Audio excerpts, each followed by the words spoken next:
until we see what the result of the reverse carry trade is going to be and where Tether sits after that, I'm going to continue under the assumption that they are going to go illiquid, and that XRP is going to need to replace it on the exchanges, very similar to what Shane Ellis put out in his theory. Again, everything that I've compounded and put together here is an amalgamation of other people smarter than me that have talked about this stuff for a long time, and I think it'll be orchestrated in a specific scenario to derive the outcome that we're all hoping for. If it's not, well, let's just play that out real quick. Tether doesn't blow up. Crypto markets don't have the demand.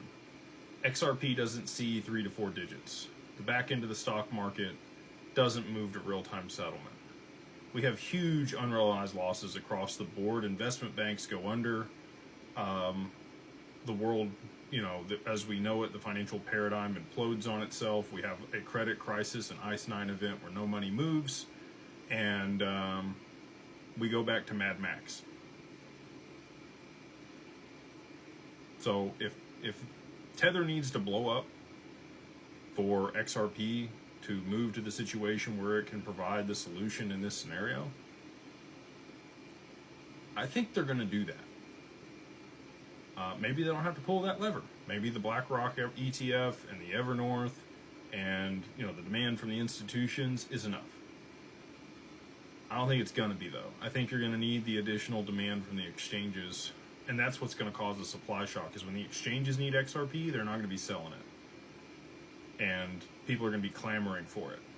And when there's way more demand than there are, is supply on the market, that's when you're going to see huge price movement on the exchanges and on the open market, and that's what would drive it to have enough liquidity to start facilitating things. If exchanges don't go illiquid and Tether doesn't blow up, I don't know that there's enough demand for the supply shock to happen at the scale we need it to for us to get out of this financial crisis that we're on the precipice of.